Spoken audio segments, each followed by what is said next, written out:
మదర్సాల నిధుల గోల్మాల్ కు సంబంధించి స్కూల్ ఎడ్యుకేషన్ డైరెక్టర్ కిషన్ ప్రభుత్వానికి నివేదిక సమర్పించారు. అప్పటి డీఈఓ సోమిరెడ్డి సహా మరో 8 మంది శాఖ ఉద్యోగులపై చర్యలు తీసుకోవాలని నివేదికలో సూచించారు. దీనికి సంబంధించిన మరింత తాజా సమాచారాన్ని మా కరెస్పాండెంట్ శర్మ అందిస్తారు. శర్మ, చెప్పండి, బాధ్యులపై ఎలాంటి చర్యలు తీసుకుంటున్నారు?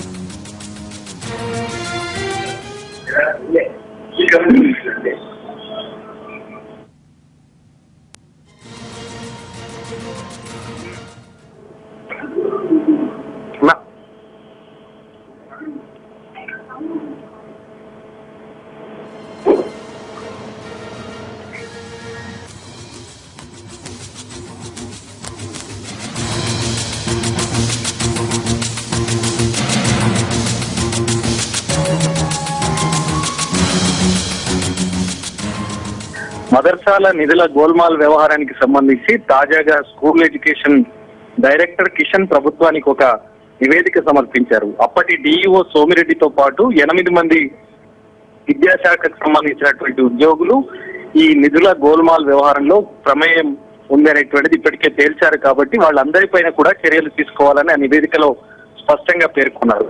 అయితే క్రిమినల్ కేసులు పెట్టాలన్న దానిపై మాత్రం ఇప్పటికీ స్పష్టత రాలేదు. ముందు నుంచి కూడా ఇదే అంశానికి సంబంధించి అనేక వాదోపవాదాలు జరుగుతున్నాయి. ఇందులోనే కాంట్రవర్సీ నెలకొని ఉంది. ఇప్పటికే సిసిఎస్ పోలీసులు జరుపుతున్నటువంటి విచారణలో ఒక 3 అరెస్ట్ చేశారు. కానీ వాళ్ళు కూడా విస్మయం వ్యక్తం చేస్తున్నారు. విద్యాశాఖకు సంబంధించినటువంటి ఏ ఒక్క అధికారి కూడా ఫిర్యాదు చేయకపోవడం వల్ల అనేక విషయాలు వెలుగులోకి రావట్లేదు అనేటువంటి విషయాన్ని పోలీసులు వ్యక్తం చేస్తున్నటువంటి పరిస్థితి. కానీ మొదట హైదరాబాద్ డీఈఓ రమేష్ దీనికి సంబంధించి తాము ఫిర్యాదు చేస్తాం సిసిఎస్ అని చెప్పారు. కానీ అది తోటి డీఈఓ సోమిరెడ్డి హస్తం ఉంది కాబట్టి మరి ఆయన ఈ అంశం పైన తనకెందుకు అంటూ ఆయన కలెక్టర్ కు నివేదిక ఇచ్చారు. కలెక్టర్ దీనిపైన విచారణ జరిపారు. ఆ తర్వాత ప్రభుత్వానికి ఒక నివేదిక సమర్పించారు.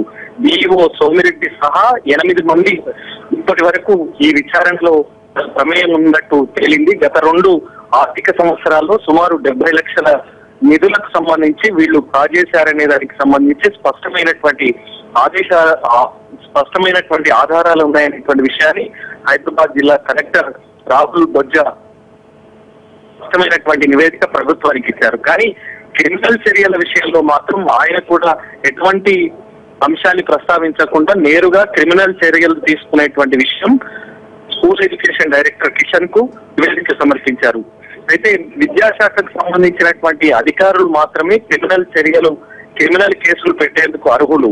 మరి ఈ విషయంలో స్కూల్ ఎడ్యుకేషన్ డైరెక్టర్ కిషన్ మాత్రం ఒక నిర్ణయం తీసుకోకుండా బంతిని ప్రభుత్వ కోర్టులోకి నెట్టినటువంటి పరిస్థితి. మరి డీఈఓ సోమిరెడ్డి పాత్ర చాలా కీలకంగా ఉంది.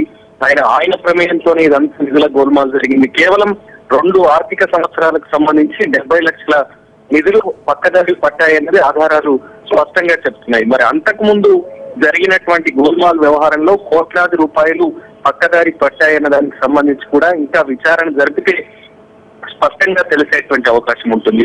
మొదట 35 మదర్సాలకు సంబంధించి అసలు మదర్సాలే లేవు, కానీ వాటికి నిధులు మంజూరు చేశారు. ఆ తర్వాత ఇవన్నీ బోగస్ అని తెలిసినప్పటికీ కూడా అప్పటి డీఈఓ సోమిరెడ్డి 16 మదర్సాలకు మళ్లీ నిధులను మంజూరు చేయటం, ఆ తర్వాత వాటిలో మరో ఆర్థిక సంవత్సరానికి అంటే గత ఏడాది 2015-16 ఆర్థిక సంవత్సరంలో కూడా మళ్లీ వాటిలో 8 మదర్సాలకు మళ్లీ నిధులు మంజూరు చేయడం, అంటే స్పష్టంగా బోగస్ అని తెలిసినప్పటికీ వాటికి నిధులు మంజూరు చేయడం చూస్తే గనక చాలా దురుద్దేశంతోనే ఈ నిధులను పక్కదారి పట్టించేందుకే బినామీల ద్వారా తమ అకౌంట్ లోకి మార్చుకునేందుకే ఇవన్నీ చేశారన్నది చాలా స్పష్టంగా అర్థమవుతుంది. సోమిరెడ్డి ప్రమేయం మాత్రం చాలా కీలకంగా ఉంది. మరి ఈ అధికారిని తప్పించేందుకు మాత్రం కుట్ర జరుగుతోంది. ఉన్నతాధికారులు కూడా దీంట్లో ప్రమేయం ఉంది అనేటువంటి ఆరోపణలు కూడా వినిపిస్తున్నాయి. మరి ప్రభుత్వం బాలైతే ప్రభుత్వ కోర్టులోకి వెళ్ళింది కాబట్టి మరి ఏం చర్యలు తీసుకుంటుంది అనేటువంటిది చూడాల్సి ఉంది. మరి సిసిఎస్ కు సంబంధించి ప్రస్తుతం విచారణ అయితే కొనసాగుతోంది. మరి విద్యాశాఖకు సంబంధించినటువంటి అధికారులు ఎవరైనా ఫిర్యాదు చేస్తే గనక కేసు మరింత కీలకంగా మారేటువంటి అవకాశం ఉంది. ఇంకా ఎవరైనా దీనికి సంబంధించి ప్రమేయం ఉంది అనేటువంటి విషయాలు కూడా తెలిసేటువంటి అవకాశం మనకు కనిపిస్తోంది. Right Sharma, thanks for the updates.